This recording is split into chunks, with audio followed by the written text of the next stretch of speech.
Hello students, welcome you all in Parishkar online classes. Dear students, we already completed the first portion of our second lesson, human system. Digestive system हमने देख लिया था, उसका structure कर लिया था, उसको ड्रा कैसे करना है वो भी कर लिया था। डाइजेस्टिव सिस्टम का लास्ट पार्ट हमारा है डाइजेस्टिव ग्लैंड्स। जैसा कि हमने पहले ही किया था कि एलिमेंट्री कैनाल के साथ दो पार्ट रहते हैं। Alimentary canal is the first part of digestive system and associated glands are the second part of human digestive system. Okay, we are going to learn the digestive glands involved in human digestive system.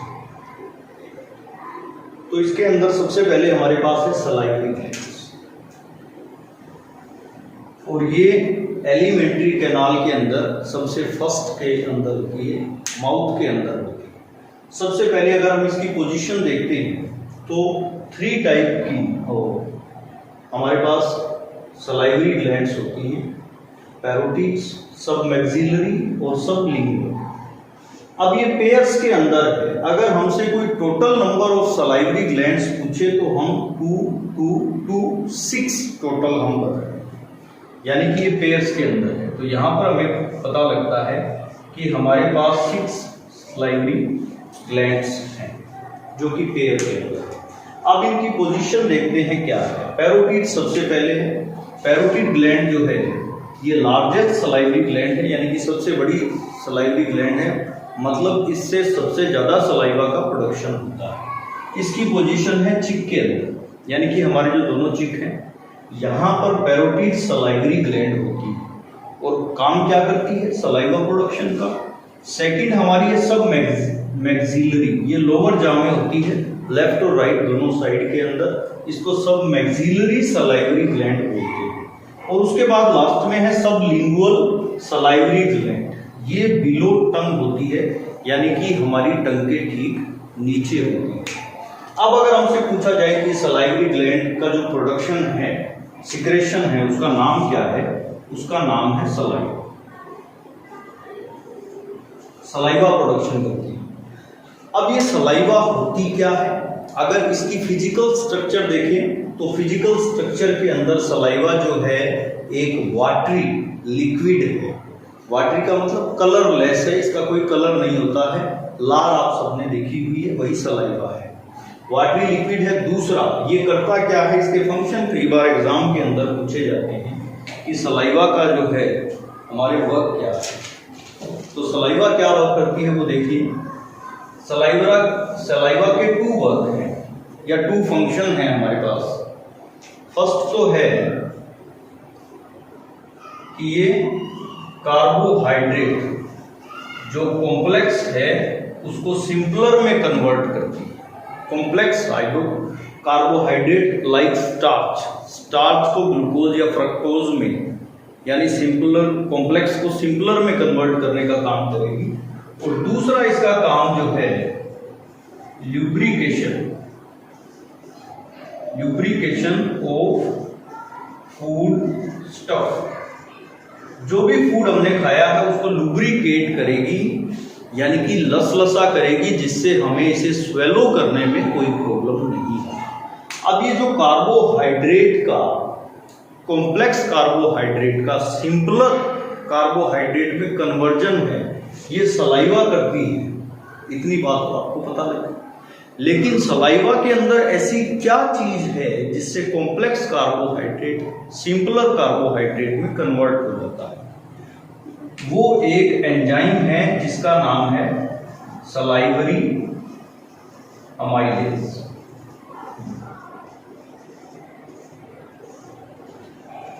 Dear students, अब इसके अंदर जो board exam के अंदर हमसे question पूछा जा सकता है वो क्या है। एक तो सलाइवरी ग्लैंड जो है कितनी होती है, how many salivary glands are there in human body. Then we say simple 3 pairs और 6 सलाइवरी ग्लैंड्स। फिर उनके नाम पूछे जा सकते हैं, नाम आपके सामने है, पैरोटिड है, सब मैक्सिलरी है, सब लिंगुअल है। फिर थर्ड क्वेश्चन है कि इनकी पोजीशन कहाँ पर होती है। पैरोटिड चिक में होती है, लार्जेस्ट सलाइवरी ग्लैंड है, इन तीनों में सबसे बड़ी पैरोटिड है। सब मैक्सिलरी लोअर जॉ में है, सब लिंगुअल बिलो टंग है। उसके बाद सलाइवा के अंदर एंजाइम कौन सा होता है, तो name salivary amylase. Salivary amylase करता क्या है, कॉम्प्लेक्स कार्बोहाइड्रेट को सिंपलर कार्बोहाइड्रेट में कन्वर्ट करता है। अगर इसके साथ एग्जांपल पूछ लिया जाता है तो हम स्टार्च का ग्लूकोज या फ्रक्टोज में कन्वर्जन बता सकते हैं। और सेकंड इसका वर्क है सलाइवा का, not salivary amylase, saliva. Lubrication of food stuff, lubrication यानी हम जो फूड खा रहे हैं उसको चिकना बना देता है या लसलसा बना देता है, जिससे कि फूड इजीली स्वेलो हो जाता है। तो ये हमारा हो गया स्टूडेंट्स सलाइवरी ग्लैंड। अब सेकंड जो डाइजेस्टिव सिस्टम में एसोसिएट ग्लैंड है वो है pancreas, the second largest gland of our body, the second largest, first largest, the largest gland we discuss later. Pancreas is the second largest gland of human body. अब pancreas के अंदर एक खासियत है कि ये दो तरह के फंक्शन करता है। एक तो इसका एंडोक्राइन पार्ट है जो एंडोक्राइन फंक्शन करता है, और दूसरा एक्सोक्राइन पार्ट है जो एक्सोक्राइन फंक्शन करता है। First of all we should differentiate between endocrine and exocrine part. What is endocrine and what is exocrine? First, endocrine. हमारी बॉडी के अंदर बहुत सारी एंडोक्राइन ग्लैंड्स होती हैं। अब इनको एंडोक्राइन ग्लैंड इसलिए कहते हैं क्योंकि ये डक्टलेस होती हैं। डक्टलेस यानी इनके पास कोई वेल डिफाइंड पाइप सिस्टम नहीं होता है अपने सिक्रेशन को बॉडी में कहीं दूसरी जगह पर भेजने के लिए। तब ये अपने सिक्रेशन को, कोई भी ग्लैंड है वो कुछ सीक्रेट कर रही है, कोई केमिकल सीक्रेट कर रही है या हार्मोन सीक्रेट कर रही है, तो उसको टारगेट साइट पर तो पहुंचाना पड़ेगा। अब इनके पास डक्ट नहीं है, पाइप सिस्टम नहीं है, डक्टलेस ग्लैंड है, तो ये अपने सिक्रेशन को टारगेट साइट पर कैसे पहुंचाएंगी, ये डायरेक्टली ब्लड स्ट्रीम में अपने सिक्रेशन को मिक्स कर देती है। और ब्लड स्ट्रीम, और आपको पता है ब्लड बॉडी के अंदर लगातार मूव होता रहता है, और जहां पर उसकी जरूरत होती है वहां पर ब्लड खुद ही उसको ले जाता है। तो एंडोक्राइन ग्लैंड्स का जो भी सिक्रेशन होता है वो डायरेक्टली ब्लड स्ट्रीम में मिक्स होता है, इसलिए इसको डक्ट की जरूरत नहीं है, और ब्लड उसको अपने आप वहां पर ले जाता है जहां पर उसकी जरूरत होती है। I hope you understand very well what is endocrine gland और एंडोक्राइन पार्ट ऑफ पैनक्रियास। तो एंडोक्राइन पार्ट का मतलब सीधा है कि विदाउट डक्ट ये ब्लड स्ट्रीम में अपने सिक्रेशन को डायरेक्टली मिक्स करेगी। अब पैनक्रियास के अंदर एंडोक्राइन पार्ट जो है वो क्या काम करता है, यानी पैनक्रियास जब अपने सिक्रेशन को डायरेक्टली ब्लड के अंदर मिक्स करता है तो वो सिक्रेशन क्या है और वो काम क्या करते हैं वो हम देखते हैं। तो ये एंडोक्राइन पार्ट है, ये कई तरह के हार्मोन सीक्रेट करता है। मेनली 3 टाइप के हार्मोन हैं, इंसुलिन है, ग्लूकेगोन है और सोमेटोस्टेटिन है। ठीक है, अब ये जो 3 टाइप के हार्मोन हैं ये 3 टाइप की सेल से सीक्रेट होते हैं। इनको कंबाइंड फॉर्म में आइलेट्स ऑफ लैंगरहैंस बोलते हैं। अब आइलेट्स आपको पता है क्या होता है, आइलेट्स इसलिए बोलते हैं, आइलैंड्स भी बोल सकते हैं। आइलेट्स ऑफ लैंगरहैंस मतलब लैंगरहैंस डिस्कवरी की थी इसलिए लैंगरहैंस नाम है, और आइलेट्स यानी कि अलग अलग टाइप की सेल्स हैं। सेल्स कौन सी हैं मैंने सिंबल से लिख रखा है, लेकिन जब हम एग्जाम में आंसर लिखेंगे तो हम सिंबल नहीं लिखेंगे, हम इनका नाम लिखेंगे। Alpha cell, beta cell and delta cell. 3 types of cell langerhans of islets है, अल्फा, बीटा एंड डेल्टा। अब अल्फा सेल क्या काम करती हैं, यानी पैनक्रियास का जो एंडोक्राइन पार्ट है वो लैंगरहैंस ऑफ आइलेट्स है, और लैंगरहैंस ऑफ आइलेट्स में एक टाइप की सेल है name alpha cell. Alpha cell glycogen को ग्लूकोज में कन्वर्ट करती है, और हार्मोन जो ये काम करता है यानी कि ग्लाइकोजन को ग्लूकोज में कन्वर्ट करता है उसका नाम है ग्लूकेगोन। एक बार इतना ही करते हैं। आगे जब इसका स्टेप आएगा तो हम इसको आगे ब्रॉडली करेंगे। बीटा सेल्स में जैसा कि आप देख रहे हैं, ग्लूकोज को ग्लाइकोजन में कन्वर्ट किया जाता है with the help of insulin. I think you are very familiar with the word and insulin. Diabetic patient mostly use the term insulin secretion. We discuss later. And the last one is delta cell. Delta cell secretes somatostatin. Somatostatin इन दोनों के यानी कि glucagon और insulin इनके secretion का control करता है कि ये कम सीक्रेट नहीं हो और कहीं बहुत ज्यादा भी सीक्रेट नहीं हो जाए। तो इनको इनहिबिट करने का या कंट्रोल करने का काम जो करेगा वो डेल्टा सेल से सीक्रेट हुआ सोमेटोस्टेटिन करेगा। अब हम देखते हैं कि ग्लूकेगॉन क्या है, इंसुलिन क्या है और इनकी नीड बॉडी के अंदर कब कब पड़ती है। सबसे पहले ग्लाइकोजन। अब देखिए कई बार ऐसा होता है कि हम फूड लेते हैं, फूड के अंदर कार्बोहाइड्रेट नहीं होता है और कार्बोहाइड्रेट आप सभी को पता है कि इंस्टेंट एनर्जी का सोर्स है, यानी कि जब हमें बिल्कुल जल्दी से एनर्जी की नीड होती है तब हमें कार्बोहाइड्रेट की जरूरत होती है। सपोज आपने कार्बोहाइड्रेट फूड के अंदर नहीं लिया, अगर कार्बोहाइड्रेट फूड में नहीं लिया तो जो हमारी बॉडी के अंदर पहले से जमा है ग्लूकोज किसकी फॉर्म में, ग्लाइकोजन की फॉर्म में, उसका ब्रेकडाउन करेगा ग्लूकेगॉन और इसको कन्वर्ट कर देगा ग्लूकोज में। और ग्लूकोज में कन्वर्ट होने के बाद हमारे ब्लड के अंदर ग्लूकोज की रिक्वायरमेंट कंप्लीट हो जाएगी। यानी कि अगर किसी के अंदर शुगर की कमी है, कई बार आपने सुना होगा कि डॉक्टर कहते हैं कि इनका शुगर कम हो गया है। शुगर कम हो गया है इसका मतलब क्या है कि ग्लूकेगॉन ठीक तरह से काम नहीं कर रहा है, यानी कि अल्फा सेल ठीक तरीके से काम नहीं कर रही है, इसलिए ग्लूकोज डाउन चला गया है क्योंकि वो ग्लाइकोजन को ग्लूकोज में कन्वर्ट ही नहीं कर रही है। अगर कन्वर्ट कर रही होती तो वो शुगर का लेवल ब्लड के अंदर मेंटेन रखती, यानी जो उसके पास पहले से ग्लाइकोजन पड़ा है उसको वो ग्लूकोज में कन्वर्ट करती और ब्लड के अंदर हमारे ग्लूकोज का लेवल बैलेंस हो जाता।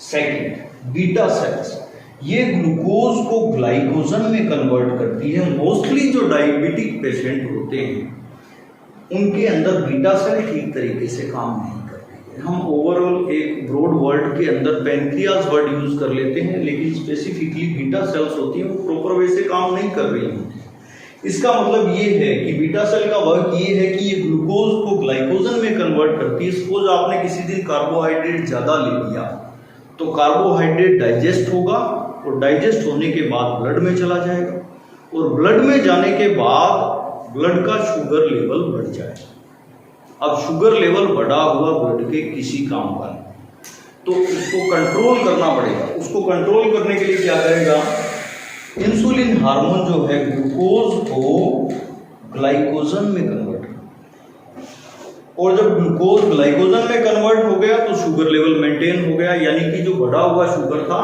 वो वापस डाउन आ गया। आपने देखा होगा कई बार अगर डायबिटिक की कंडीशन ज़्यादा सिवियर हो जाती है तो फिर उसको इंसुलिन के इंजेक्शन लगाने पड़ते हैं, क्योंकि पैनक्रियाज की बीटा सेल्स प्रॉपर अमाउंट के अंदर इंसुलिन का सिक्रेशन नहीं कर पा रही हैं और जब इंसुलिन का सिक्रेशन नहीं कर पा रही हैं तो उसकी वजह से उसे बाहर से इंसुलिन देना पड़ता है इंजेक्शन की फॉर्म, और फिर वो ब्लड के अंदर इंसुलिन जाता है और फिर वो ग्लूकोज का लेवल मेंटेन करता है, यानी कि ग्लूकोज को ग्लाइकोजन में कन्वर्ट कर देता है। तो पैनक्रियाज अगर ठीक तरीके से काम नहीं करेगा तो अल्फा और बीटा सेल्स ठीक तरीके से काम नहीं करेंगी और ये काम नहीं करेगी तो शुगर का लेवल या तो अप हो जाएगा या डाउन हो जाएगा और इन दोनों का जो कंट्रोल करेगा वो है सोमेटोस्टेटिन। तो ये आपके पैनक्रियाज का एंडोक्राइन पार्ट हो गया या एंडोक्राइन फंक्शन हो गया। तो अगर बोर्ड एग्जाम में हमसे पूछा जाए कि what is the endocrine function of pancreas, या what do you understand by the term endocrine function of pancreas, then our answer will be like this. Okay, the next part, exocrine part. तो endocrine part तो मैंने आपको पहले ही बता दिया कि वो होता है जिसमें डक्ट्स नहीं होती हैं, यानी कि डक्टलेस पार्ट होता है। और एक्सोक्राइन ग्लैंड्स वो होती हैं जिनके अंदर टारगेट साइट पर सिक्रेशन को भेजने के लिए वेल डिफाइंड पाइप सिस्टम होता है। यानी कि एक्सोक्राइन पार्ट जो पैनक्रियाज का है उसके साथ पाइप लगी होगी और उस पाइप के थ्रू पैनक्रियाज का सिक्रेशन वहां पर भेज दिया जाएगा जहां पर इसकी नीड है, जरूरत है। तो एक्सोक्राइन पार्ट जो है ये क्या काम करता है, जैसे हमने देखा एंडोक्राइन के अंदर 3 सिक्रेशंस हो रहे थे, इसी तरह से एक्सोक्राइन पार्ट के अंदर जो पैनक्रियाज का एक्सोक्राइन पार्ट है ये पैनक्रिएटिक जूस का सिक्रेशन करता है। पैनक्रिएटिक जूस वर्ड हमने यूज किया है, एक चीज आप ध्यान में रखें, साइंस के अंदर जब भी जूस वर्ड आता है तो उसका मतलब है मिक्सचर, प्योर नहीं है। यानी जूस होता ही क्या है, जिसके अंदर 2-4 चीजें मिक्स हो तो वो जूस होता है। यहां पर पैनक्रिएटिक जूस वर्ड यूज किया गया है, इसका सीधा सा मतलब है कि पैनक्रिएटिक जूस के अंदर कई सारी चीजें होती है। अब इसके अंदर कई सारी चीजें क्या क्या हैं, इसके अंदर बहुत सारे एंजाइम्स हैं, लाइक ट्रिप्सिनोजन, काइमोट्रिप्सिनोजन, न्यूक्लियेजेस, लाइपेज, इस तरह के कई सारे एंजाइम्स हैं और ये सारे अलग अलग काम करते हैं। अब ये एक्सोक्राइन जो पार्ट है ये होता कहाँ है, ये जो स्मॉल इंटेस्टाइन का ड्यूओडेनम होता है उसके बिल्कुल पास जाकर ये सीक्रेट होता है। अब ड्यूओडेनम क्या होता है, ये फर्स्ट पार्ट है स्मॉल इंटेस्टाइन का, जैसा कि हमने स्ट्रक्चर के अंदर पहले किया था। वहां पर ये ओपनिंग खुलती है, किसकी, पैनक्रियाज से जो ट्यूब जा रही है जो कि पैनक्रिएटिक जूस लेकर जाएगा। यानी कि जो फर्स्ट पार्ट है स्मॉल इंटेस्टाइन का ड्यूओडेनम, सी शेप्ड पार्ट है, हमने पहले ही किया था, वहां पर इसकी ओपनिंग होगी और वहां पर ये पैनक्रिएटिक जूस उसके अंदर मिक्स कर देगा। अब जो हमारा फूड जो भी हमने लिया है उसका मोस्टली पार्ट जो है वो स्मॉल इंटेस्टाइन के अंदर डाइजेस्ट होता है। तो कार्बोहाइड्रेट का डाइजेशन तो माउथ से ही स्टार्ट हो जाता है। हमने सलाइवरी ग्लैंड में किया था कि सलाइवरी अमाइलेज होता है, वो कॉम्प्लेक्स कार्बोहाइड्रेट को सिंपलर में करता है, लेकिन और ज्यादा अगर कॉम्प्लेक्स हो तो वो स्मॉल इंटेस्टाइन में भी होता है। यानी अगर हम स्मॉल इंटेस्टाइन की बात करें या पैनक्रिएटिक जूस की बात करें तो ये स्मॉल इंटेस्टाइन के अंदर एक तो इसका लाइपेज एंजाइम है। लाइपेज एंजाइम क्या करता है, ये लिपिड या फैट को फैटी एसिड और ग्लिसरॉल के अंदर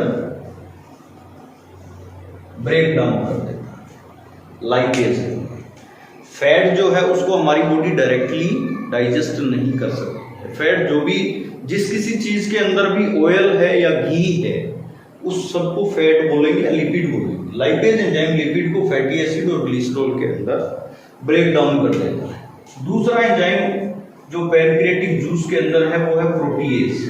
प्रोटीएजेस क्या करता है, प्रोटीन का ब्रेकडाउन करता है।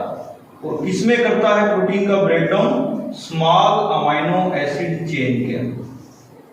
प्रोटीन जो है बहुत सारे अमीनो एसिड की लॉन्ग चेन बनती है तो उसको प्रोटीन बोलते हैं। जब प्रोटीन का प्रोटीएज ब्रेकडाउन करेगा तो ये अमीनो एसिड के अंदर कन्वर्ट हो जाएंगे और फिर हमारी बॉडी उसको डाइजेस्ट कर लेगी। तो इस तरीके से पैनक्रिएटिक जूस वर्क करता है, which is the exocrine part of gland pancreas, the second largest gland of our body. और इस तरह के इसमें कई सारे एंजाइम और भी होते हैं। इसके अलावा जो मेन फंक्शन इसका, ये तो ब्रेकडाउन से रिलेटेड हो गया, इसका मेन फंक्शन दूसरा है कि ये एल्कली मीडियम प्रोवाइड करता है। एल्कली मीडियम का मतलब अब यहाँ पर क्या होता है, एक नया वर्ड है एल्कली आपके लिए। हमने देखा कि स्टमक के अंदर HCl सीक्रेट हो रहा था, हाइड्रोक्लोरिक एसिड हो रहा था, यानी कि उसने फूड को एसिडिक कर दिया। अब जब स्टमक से फूड स्मॉल इंटेस्टाइन में आता है तो वहां पर पैनक्रिएटिक जूस मिक्स होता है जो इस एसिडिक फूड को बेसिक कर देता है या एल्कली कर देता है। ये एल्कली क्या काम आएगा, ये हम नेक्स्ट ग्लैंड करेंगे, उसमें आपको पता लगेगा कि इस एल्कली मीडियम को करने का फायदा क्या है या इसको क्यों करते हैं। तो ये हमारी 2 ग्लैंड्स हो गई, salivary gland and pancreas gland.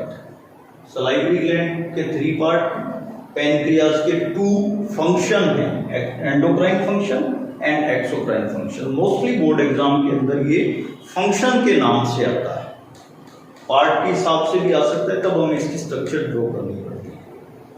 तो इसके अंदर आप ये लैंगरहैंस के आइलेट्स हैं और ये 3 हार्मोन्स हैं। 3 हार्मोन कौन सी सेल से सीक्रेट होते हैं वो हमें ध्यान में रहना चाहिए। फिर एक्सोक्राइन पार्ट अंदर पैनक्रिएटिक जूस आ जाएगा और फिर उसके पैनक्रिएटिक जूस के अंदर कौन कौन से एंजाइम्स होते हैं और किस किस फूड स्टफ का ब्रेकडाउन करते हैं वो ध्यान होना चाहिए हमें। और इम्पोर्टेंट इसके अंदर जो है कि ये एल्कली मीडियम ही प्रोवाइड करता है, यानी कि जो फूड स्टफ जो काइम स्टमक से स्मॉल इंटेस्टाइन में आया है उस काइम को ये एसिडिक से बेसिक कर। Now we have liver, the largest gland of human body. The second largest gland is pancreas and the largest gland of our body is liver. The weight of liver is near about 1.5 kg. So liver is the largest gland of our body. अब जो liver secret करता है digestion के लिए वो है bile juice. Bile juice के अंदर कोई भी डाइजेस्टिव एंजाइम नहीं है, ये चीज़ हमें ध्यान में रखनी है।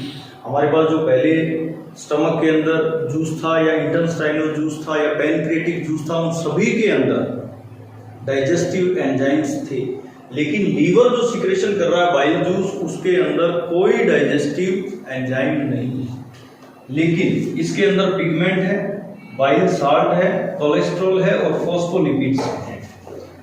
अब ये क्या काम करते हैं, इसके अंदर डायग्राम भी आपको बनाना आ सकता है, डायग्राम आपकी बुक में दिया हुआ है उसके साथ करेंगे आप।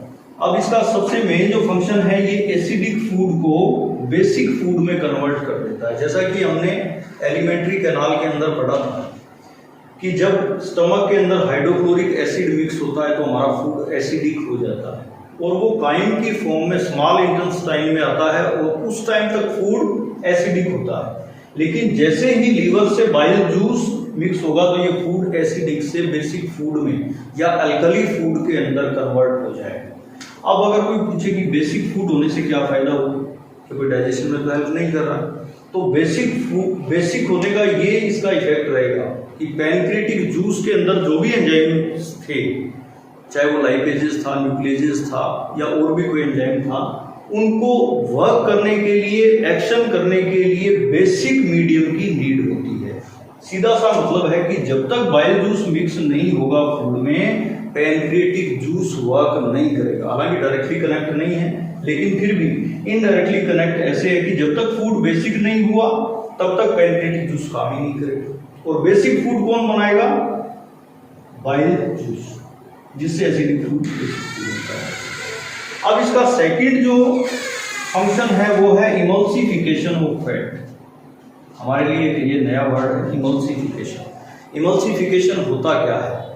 फैट, जैसा कि आपको पता है कि लार्ज ग्लोब्यूल्स होती है, इसकी बड़ी बड़ी बूंदें होती है, ड्रॉपलेट्स होती है, और जब बाइल जूस इसके ऊपर एक्शन करता है, सपोज इस ड्रॉपलेट के ऊपर एक्शन कर रहा है बाइल जूस इस तरह से, तो ये इसको स्मॉलर ड्रॉपलेट के अंदर कन्वर्ट करते हैं, छोटी छोटी ड्रॉपलेट्स बन जाएंगी, जिससे सरफेस एरिया बढ़ जाएगा और फैट को डाइजेशन करने में इजी रहेगा।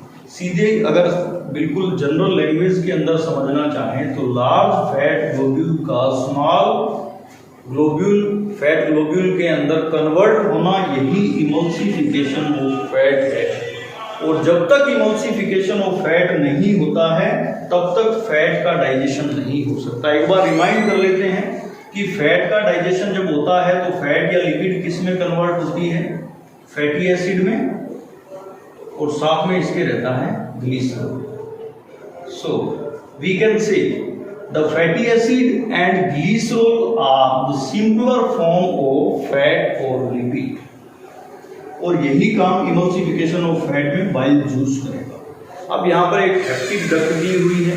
हेप्टिक डक्ट एक नया वर्ड है हमारे लिए कि हेप्टिक डक्ट होती क्या है। हेप्टिक का मतलब है कि दो ग्लैंड्स का एक कॉमन पासेज हो। हेप्टिक डक्ट जो है हमारी पैनक्रिएटिक डक्ट है और लीवर की जो हेप्टिक डक्ट है वो डक्ट है, क्योंकि बाइल जूस भी उसी डक्ट में से होकर जाएगा और पैनक्रियाटिक जूस भी उसी डक्ट में होके जाएगा, क्योंकि दोनों की साइट कॉमन है, यानी टारगेट साइट दोनों की ही स्मॉल इंटेस्टाइन है और स्मॉल इंटेस्टाइन के अंदर दोनों का डाइजेशन हो जाएगा। अब अगर हमसे पूछे कि सबसे ज़्यादा डाइजेशन फूड का किस एलिमेंट्री कैनाल के किस पार्ट के अंदर होता है, तो our answer will be small intestine. Stomach के अंदर भी होता है, इवन माउथ के अंदर भी होता है। माउथ में सलाइवरी अमाइलेज कॉम्प्लेक्स कार्बोहाइड्रेट को सिंपलर में चेंज करता है, लेकिन पूरी तरह से नहीं होता है, ठीक है। उसके बाद स्मॉल इंटेस्टाइन के अंदर कार्बोहाइड्रेट का भी होता है, प्रोटीन का भी होता है, फैट का भी होता है। पीछे बच जाते हैं हमारे पास वाटर, मिनरल्स और विटामिन्स। इनका डाइजेशन लार्ज इंटेस्टाइन के अंदर होता है, और इसके बाद भी जो प्रोडक्ट बच जाता है उसको वेस्ट मटेरियल बोलते हैं। उस वेस्ट मटेरियल का कलेक्शन होता है लार्ज इंटेस्टाइन के लास्ट पार्ट रेक्टम के अंदर, और उसके बाद एनस के थ्रू से बॉडी से बाहर निकाल दिया जाता है। बुक के अंदर एक समराइज किया हुआ है लास्ट में डाइजेशन ऑफ फूड, जो चीज़ हमने पूरी इन वीडियोस के अंदर की है उसको उसने समराइज किया है, उसको आप अच्छे से पढ़ लेंगे। तो वो समरी जो है वही जब एग्ज़ाम में अगर पूछ लिया जाता है एक्सप्लेन डाइजेशन ऑफ फूड, तो उसके अंदर हम ये सारा कुछ नहीं लिख सकते, तो वो हम समराइज करके लिखते हैं। वो डिपेंड करता है कि हमारा क्वेश्चन कितने मार्क्स का है। तो ये हमारा डाइजेशन का प्रोसेस कंप्लीट हो गया है। अब इसके अंदर डाइजेशन ऑफ फूड के बाद आपको एक टेबल दी हुई है, जिसके अंदर एक साइड में एंजाइम्स लिखे हुए हैं और दूसरी साइड में उनका एक्शन लिखा हुआ है कि वो वर्क क्या करते हैं। जैसे सलाइवरी अमाइलेज है, कॉम्प्लेक्स कार्बोहाइड्रेट को सिंपल कार्बोहाइड्रेट में करता है, या प्रोटीएज है, कॉम्प्लेक्स प्रोटीन को अमाइनो एसिड में कन्वर्ट करता है, या लाइपेजेज है, वो फैटी एसिड को या लिपिड को, फैट को या लिपिड को फैटी एसिड और ग्लिसरॉल में कन्वर्ट करता है। तो वो टेबल आपने अपने नोट्स के अंदर तैयार करनी है, तो एक ओवरव्यू हमारे पास हो जाएगा कि जब कभी हम लर्न करेंगे तो एक टेबल के अंदर ही हम सब कुछ कर सकते हैं। तो ये ह्यूमन डाइजेस्टिव सिस्टम आपका कंप्लीट हो गया। नेक्स्ट वीडियो के अंदर हम दूसरा सिस्टम करेंगे। Thank you and have a nice day.